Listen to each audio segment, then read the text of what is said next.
राज्य में बसवास करुवा 85 लाख ऊर्ध्व अनुसूचित जातिर लोक माननकु न्याय प्रदान करने ओडिशा राज्य केउंट कैवर्त और धीवर हटाओ क्रियानुष्ठान कमिटीर 9 जन कर्मकर्ता गत 18 तारिख संबलपुर आरडीसी कार्यालय सम्मुख में सामूहिक आमरण अनशन आरंभ करिसेंति।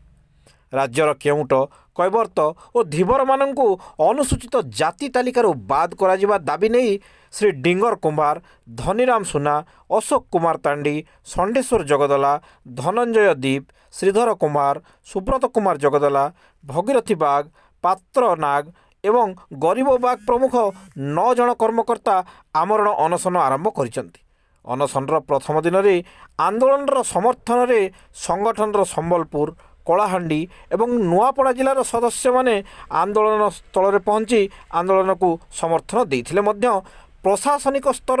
सेमानंक सह आलोचना करने अद्यावधि कौनसी उद्यम करा जाय नथिबा जणा पड़ी। 2002 मसीहारू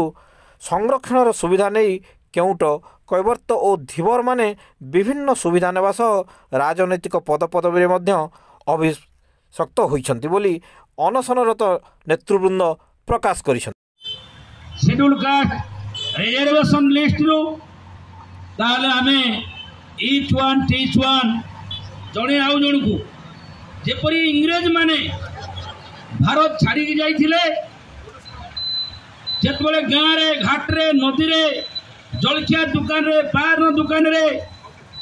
समग्र भारत वर्ष रे सबो जगह रे चर्चा आलोचना हेतला इंग्रेज माने देश छाड़ी चली जाओ,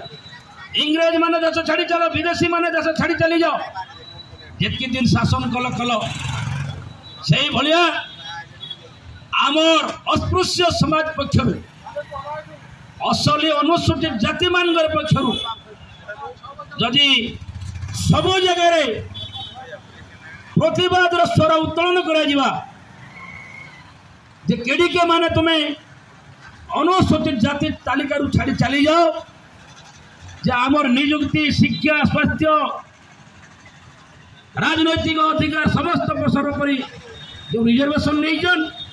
चंचकता करिजन, जालियाती करिजन या एतिपई आमे तांको आमे जोर जबरदस्ती एटी ठेलिबा पड़िबो। 45 वर्ष हलानी से माने मांस मद खाई चली जाओ,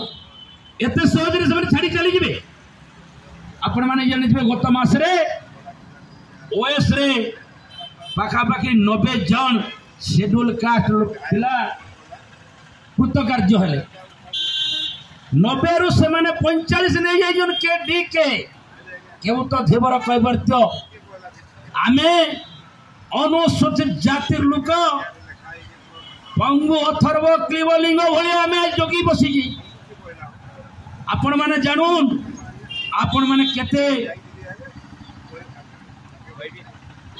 पुरुषत्व आपण मानकर पाखे अच्छे आपण माने हिसाब करवार आवश्यकता समय आछे। 45 जन से माने 94 सब कास्ट शेड्यूल कास्ट रे अच्छे। आमे कथा छी जे राती सारा बापा पु अणुद्रा किंतु मुगुरा गंडी मेला तो मोर कहबार कथा होची आमे पूर्व जते लड़ाई लड़ी आसले बाबा साहब को विचारधारा को नहीं संविधान सुरक्षा नहीं से लड़ाई जदियो संपूर्ण विफल हो नहीं तथापि आमर ये जो लड़ाई होची मुख्य लड़ाई कारण ये जो नकली जाति माने जे पर्यंत ये डुप्लिकेट जाति माने जे पर्यंत रिजर्वेशन भीतर थिबे से पर्यंत हमको आमर संपूर्ण अधिकार प्राप्त हो नहीं ना हबार नहीं। तेणु ये जो लड़ाई अधिकार गोटे छोटिया लड़ाई गोटे ट्रेलर आम राज्य सरकार को देखा जावाई चाहूँ जे ये लड़ाई एतिक राज्य सरकार भावुंट बंद हो भूल बार्ता। तेणु ये लड़ाई की जिते दूर जो मैंने साथी मैंने आशार प्रत्येक जिले जो बंधु मैंने आमस्त को विनम्र अनुरोध ये लड़ाई को प्रत्येक ग्राम प्रत्येक जिले जी जो जगह सब जगह जाए पहुंचतु ये लड़ाई की आगामी दिन जब समस्त लड़ाई सफल करवा से समस्ते जहाँ द्वारा जहाँ संभव तन मन धन दे के लड़ाई की आगामी दिन में सफल करने समस्त सहयोग हाथ बढ़ेगा। मुझे मोर वक्तव्य सांग कर जय भीम।